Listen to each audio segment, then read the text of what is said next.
हाय दोस्तों, कैसे आप सभी? आई होप अच्छे होंगे। और मैं आपको जीके जीएस में जो हमारे एग्ज़ाम का कोई एसएससी एग्ज़ाम हो या कोई गवर्नमेंट का नहीं एग्ज़ाम हो जिसमें जीएस हमारा सिर दर्द बना रहता है, तो आज हम इसका पोस्टमार्टम करेंगे।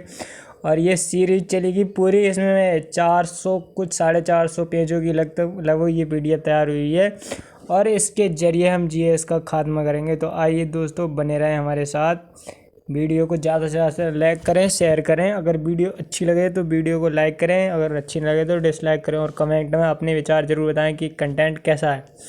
तो चलते हैं दोस्तों, हमारा पहला क्वेश्चन है।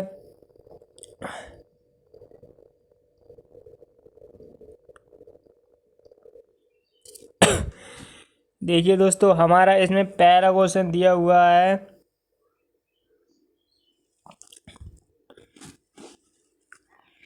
प्रथम लोकसभा चुनाव में कुल कितनी सीटें चुनाव कराए, यानी कि चुनाव कराए गए थे? कितनी सीटें चुनाव कराए गए थे? यानी कि 489। 14 सीटों को कितनी थी मान्यता प्राप्त थी? यानी कि 14 सीटों यानी 489। 14 मान्यता प्राप्त दलों ने भाग लिया। विजेता कांग्रेस। प्रथम लोकसभा चुनाव हुआ था, उसमें विजेता कौन था? कांग्रेस।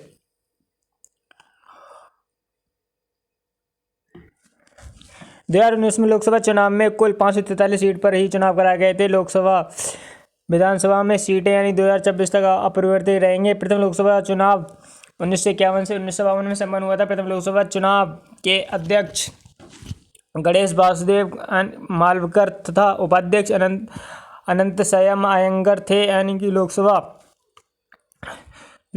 भारतीय सदन के निम्न सदन होते हैं। यानी कि लोकसभा में सदस्य हेतु न्यूनतम उम्र हमारी कितनी होनी चाहिए? 25वें। प्रधानमंत्री लोकसभा में बहुमत प्राप्त दल के मुखिया होते हैं। गणपूर्ति कोरम यानी कि गणपूर्ति कोरम 1/10 कुल सदस्यता का 10वां भाग यानी कि भाग संसदीय कार्रवाई हेतु आवश्यक होता है। सामान्य स्थिति में लोकसभा का कार्यकाल कितना होता है? 5 वर्षों का होता है, परंतु विषम परिस्थितियों में इस समय से पहले भी भंग किया जा सकता है। अगर कोई आपत्ति इमरजेंसी काल हो तो इसे समय से पहले। वैसे तो इसका कार्यकाल दोस्तों 5 वर्ष का होता है, परंतु विषम परिस्थितियों में इसे 5 यानी कि पहले ही भंग किया जा सकता है। किसके द्वारा? वो भी राष्ट्रपति के द्वारा। अनुच्छेद किस में कहा गया? आर्टिकल 85 में। लोकसभा को जनता का सदन भी कहा जाता है। ये किस अनुच्छेद में कहा गया है? यानी ये लोकसभा का जनता भी सदन भी कहा जाता है। धन विधेयक। लोकसभा में धन विधेयक किस में पेश किया जाता है? लोकसभा में। लोकसभा का अनुच्छेद कितना है? 81। मंत्रिपरिषद लोकसभा के प्रति जिम्मेदार होती है। आइए दोस्तों, हमारा नेक्स्ट क्वेश्चन है। बास्केटबॉल में खेल के कोर्ट की लंबाई कितनी होती है? दोस्तों कमेंट बॉक्स में बताएं कि बास्केटबॉल में कितने खिलाड़ी होते हैं। आइए दोस्तों, हम आगे चलते हैं। कितनी लंबाई होती है बास्केटबॉल की कोर्ट की लंबाई? 18 यानी वो 18 सॉरी दोस्तों 28 मीटर होती है। बास्केटबॉल में कोर्ट की चौड़ाई 15 मीटर होती है तथा बास्केट रिम के व्यास यानी कि कितनी 46 सेंटीमीटर होती है। बास्केट बॉल हेतु सर्वोच्च संस्था आईबीएफ है। यानी कौन सी संस्था है? बास्केटबॉल हेतु सर्वोच्च संस्था आईबीएफ। बास्केटबॉल खेल में लंबाई को निर्धारित करने वाली रेखा को यानी कि साइड लाइन कहते हैं, तो चौड़ाई को निर्धारित करने वाली रेखा को बेस लाइन कहते हैं।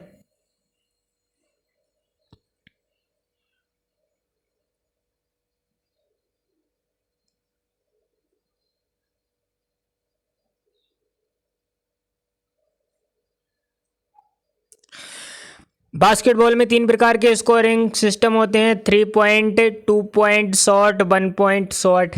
बास्केटबॉल से संबंधित शब्द यानी कि कौन सा? Small forward, shooting guard, point guard. एक मैच 4 क्वार्टर में विभक्त होते हैं जो 10-10 मिनट के होते हैं।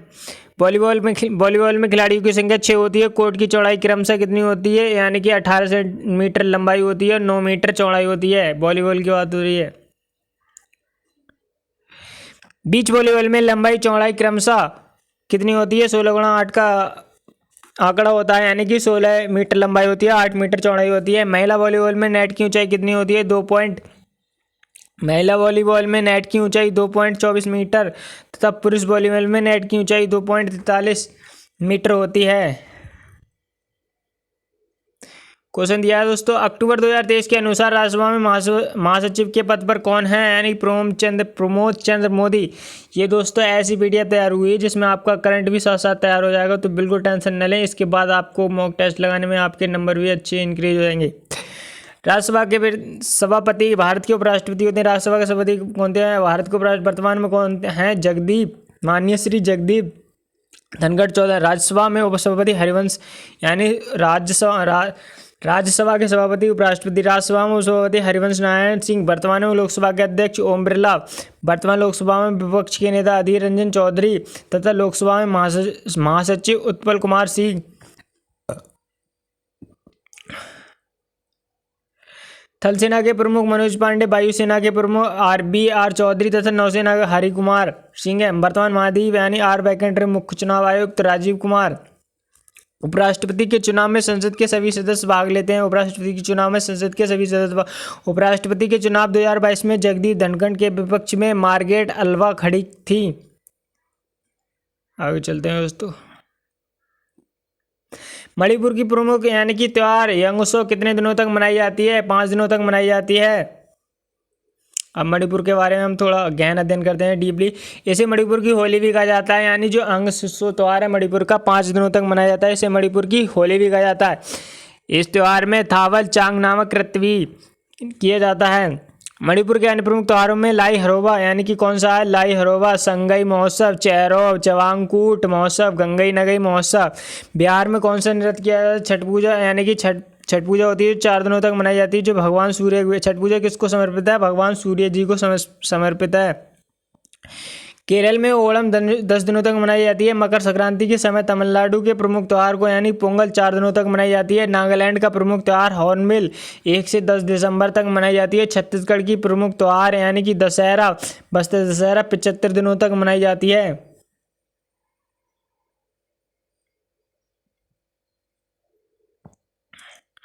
नेक्स्ट इंपोर्टेंट क्वेश्चन है दोस्तों हमारा 37वां राष्ट्रीय खेल 2023 में सर्वश्रेष्ठ टीम को कितने स्वर्ण पदक मिले हैं? 66 कितने मिले हैं दोस्तों? 66 स्वर्ण पदक मिले हैं। इसमें देखिए मैं अभी दिखाता हूँ आपको। महाराष्ट्र यानी कि महाराष्ट्र को कितने सबसे टॉप पर कौन सा रहा है? हमारा महाराष्ट्र यानी कि स्वर्ण कितने मिले हैं? 80 और रजत पदक 69, कांस्य पदक 79 और कुल कितने हो गए? 228। सर्वश्रेष्ठ यानी कि सर्वश्रेष्ठ को कितने स्वर्ण पदक मिले हैं? 66। रजत कितने मिले हैं? 27। कांस्य कितने मिले हैं? 33। हरियाणा को कितने मिले हैं? 62 और हरियाणा को स्वर्ण पदक कितने मिले हैं? 62। रजत पदक कितने मिले हैं? 55 और कांस्य पदक कितने मिले हैं दोस्तों? 75। टोटल कितने हो गए? 92, 192। दोस्तों मैं इसे ऐसे करके दिखा दे रहा हूँ, आप इसका स्क्रीनशॉट ले लीजिएगा। मध्य प्रदेश को कितने स्वर्ण पदक मिले हैं? 37 और छत्तीसगढ़ को कितने मिले हैं? मध्य प्रदेश को स्वर्ण पदक कितने मिले हैं? 37। रजत कितने मिले हैं? 36। कांस्य कितने मिले हैं? 39। टोटल आप जोड़ लीजिएगा दोस्त। आइए दोस्तों हम इसके खंगाल करते हैं। 37वें राष्ट्रीय खेल में 2023 में गोवा में यानी कि 37वें राष्ट्रीय खेल 2023 कहाँ पे हुआ था? गोवा में, जहाँ विजेता महाराष्ट्र विजेता सर्वश्रेष्ठ टीम होता है। 37वें राष्ट्रीय खेल गोवा में 43 खेल शामिल था, जो गोवा के 5 शहर यानी कि 5 शहर में यानी कि 26 अक्टूबर से नवंबर के बीच आयोजित करवाए गए थे।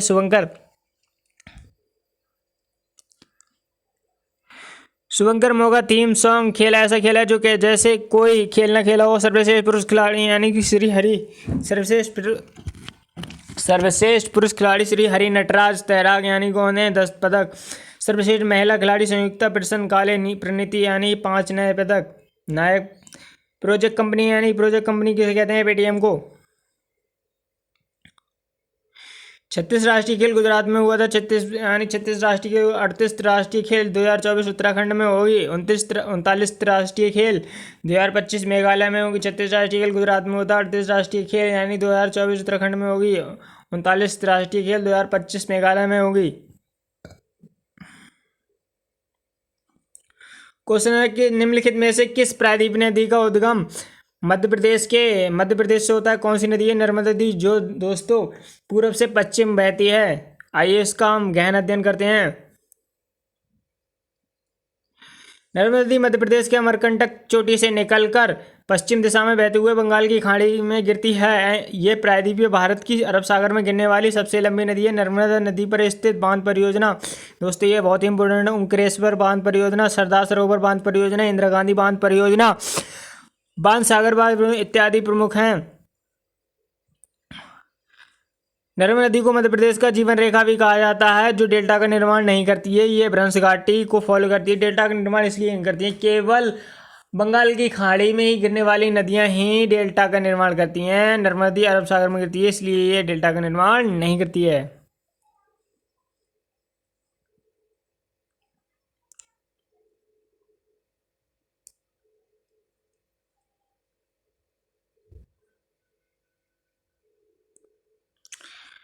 अब आइए दोस्तों, प्रायद्वीप भारत की सबसे बड़ी नदी कौन सी है? गोदावरी नदी है। प्रायद्वीपीय भारत की सबसे बड़ी गोदावरी नदी कौन सी? प्रायद्वीपीय भारत की सबसे बड़ी नदी गोदावरी नदी है। इसका उसका उद्गम महाराष्ट्र के नासिक स्थित यानी कि त्र्यंबकेश्वर से होता है। प्रमुख परियोजना जैकवाड़ी परियोजना किस नदी के किनारे स्थित है? तो गोदावरी नदी प्रायद्वीपीय भारत की तीसरी सबसे लंबी नदी महानदी है। उद्गम इसका छत्तीसगढ़ से होता है। इस पर हीराकुंड बांध परियोजना स्थित है, जो भारत का सबसे लंबा बांध परियोजना है। उड़ीसा में जो भारत का सबसे लंबा बांध परियोजना है, उड़ीसा में स्थित है। ये देखो दोस्तों, इंपोर्टेंट पॉइंट। कर्क रेखा को 2 बार पार करने वाली भारतीय नदी माही नदी। कच्छ के रण में विलुप्त हो जाने वाली नदी को लूनी नदी कहते हैं। भारत से प्रवाहित होने वाली सबसे लंबी नदी ब्रह्मपुत्र। भारत से प्रवाहित होने वाली सबसे लंबी नदी भारत की सबसे लंबी नदी गंगा नदी। भारत की सबसे ऊंची चोटी कौन सी है? कंचनजंगा, जो सिक्किम में है। सबसे ऊंची जलप्रपात कुचिकल वराई नदी पर कर्नाटक में है। ब्रह्मपुत्र नदी का उद्गम तिब्बत के मानसरोवर से यानी तिब्बत के मानसरोवर के चेमाड्यूंग ग्लेशियर से होता है, जबकि अलकनंदा और भागीरथी के मिलने से देवप्रयाग में गंगा का निर्माण होता है। गंगा का उद्गम गंगोत्री माना गया है।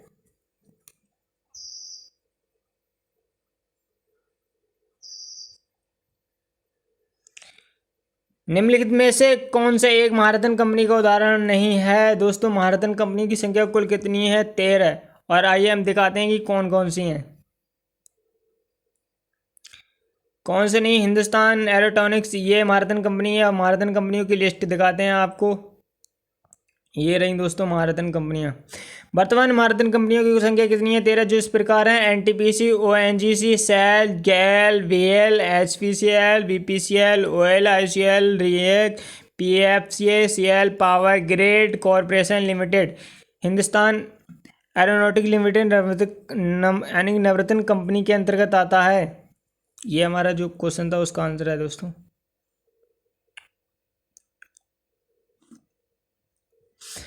देवयानी चलिया का संबंध किस शास्त्रीय देवयानी चलिया का संबंध किस शास्त्रीय नृत्य से? देवयानी चलिया का संबंध किस शास्त्रीय नृत्य से? मणिपुरी से। देवयानी चलिया का संबंध किस शास्त्रीय नृत्य से? मणिपुरी से। अब मणिपुर के शास्त्रीय नृत्यों का उत्खनन करते हैं दोस्तों। मणिपुर का प्रमुख शास्त्रीय नृत्य यानी मणिपुर का प्रमुख शास्त्रीय नृत्य है कौन? देवयानी।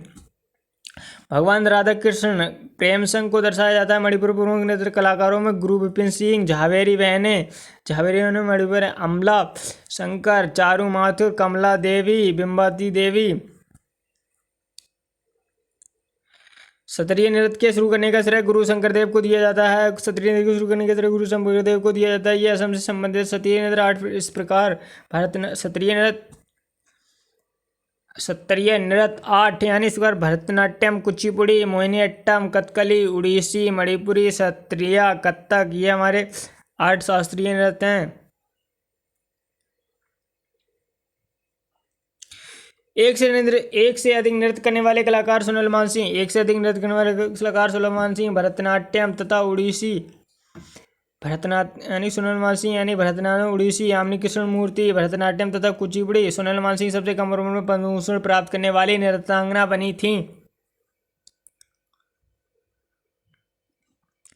दिल्ली सल्तनत के किस शासक को निजाम खान के नाम से भी जानते हैं? सिकंदर लोदी। आइए सिकंदर लोदी के बारे में अध्ययन करते हैं। सिकंदर लोदी वंश का दूसरा शासक था, जिन्होंने सल्तनत पर यानी कि 1489 ईस्वी में 1527 तक राज किया। सिकंदर लोदी ने आगरा शहर का निर्माण किया था तथा सिकंदर लोदी गुल्लुखी के उपनाम से फारसी में कविताएं लिखा करता था। सल्तनत के शासक अलाउद्दीन खिलजी अपने आप को सिकंदर एहसानी कहा करता था। कुतुबुद्दीन ऐबक, लखवक, मोहम्मद बिन तुगलक को जूना खान कहा जाता था। दिल्ली सल्तनत की 5 वंश यानी गुलाम, खिलजी, तुगलक, दिल्ली सल्तनत की 5 वंश गुलाम, खिलजी, तुगलक, सैयद लोदी, प्रथम शासक यानी क्रमशः कुतुबुद्दीन ऐबक, फिर कौन था उसके बाद जलालुद्दीन खिलजी था, गयासुद्दीन तुगलक था, खिज्र खान था, पहला लोदी था।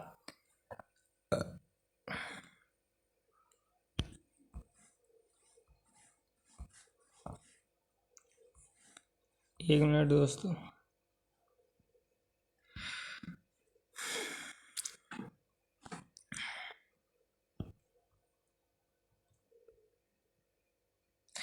सल्तनत पर सबसे अधिक दिन तक शासन शासन तुगलक वंश ने किया था। संसद पर यानी सल्तनत पर सबसे अधिक बार शासन किसने किया था? तुगलक। विजयनगर साम्राज्य की स्थापना के समय तुगलक वंश के मोहम्मद बिन तुगलक का शासन चल रहा था। विजयनगर साम्राज्य की स्थापना 1336 ईस्वी में हरिहर बुक्का ने किया था। इस पर 4 वंशों ने शासन किया: संगम, तुलुप, सुलभ, अरविदु। क्वेश्चन दोस्तों, भारतीय वन स्थिति रिपोर्ट के अनुसार, रिपोर्ट 2021 के अनुसार सबसे अधिक वनावरण वृद्धि किस राज्य में दर्ज की गई? आंध्र प्रदेश 647 किलोमीटर। वन स्थिति रिपोर्ट 2021 के अनुसार 3 राज्य जहां सबसे अधिक वनों में वृद्धि हुई है: आंध्र प्रदेश, तेलंगाना तथा उड़ीसा। 2021 रिपोर्ट के अनुसार देश में कुल 21.71% भूभाग पर वनावरण है तथा 2.1% भूभाग पर वृक्षावरण है।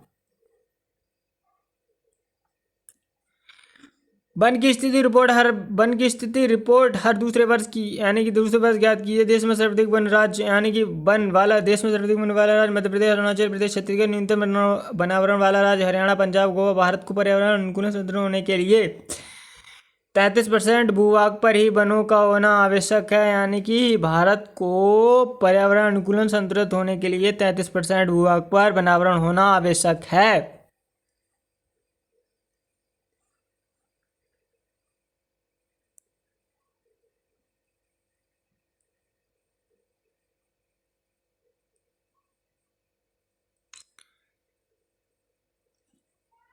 सर्वाधिक वन प्रतिशत वाला राज्य कौन सा है? मिजोरम, अरुणाचल प्रदेश, मध्य प्रदेश, अरुणाचल प्रदेश, मेघालय। डिफिसिट फाइनेंसिंग का क्या अर्थ होता है? जब सरकार बाहरी स्रोत से धन अर्जन किया हो। जब किसी सरकार द्वारा किसी वित्तीय संस्थानों से कर्ज लिया जाता है तो उसे कर्ज ऋण कहा जाता है। ये स्थिति तब तक उत्पन्न होती है जब सरकार का व्यय आय से अधिक हो जाए, तब घाटे की वित्तीय व्यवस्था में डिफिसिट फाइनेंसिंग का सहारा लिया जाता है। भुगतान निधि से जब किसी देश का निर्यात उसके आयात से अधिक होता है। व्यापार घाटा जब किसी देश का आयात उसके निर्यात से अधिक होता है। फिस्कल डिफिसिट जब कुल व्यय से कम हुआ हो।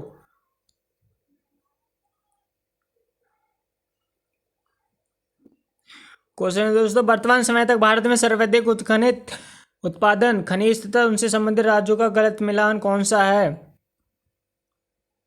इसका आंसर है दोस्तों ए, यानी ये गलत है और सब सही है। कोयला का छत्तीसगढ़, लोहे का अयस्क में उड़ीसा, प्राकृतिक गैस असम।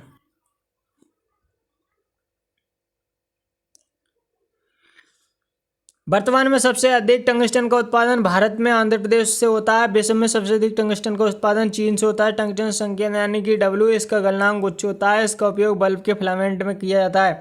वर्तमान में कोयला का सर्वाधिक उत्पादन छत्तीसगढ़ राज्य से होता है, जबकि कोयला का सर्वाधिक भंडार झारखंड राज्य में है।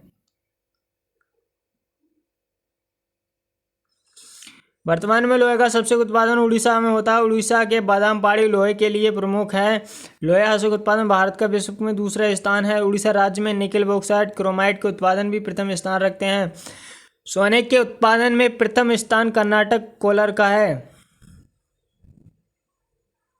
जागीर की आधुनिकता तुझे बाबरी किस भाषा में लिखी गई है? फारसी भाषा में।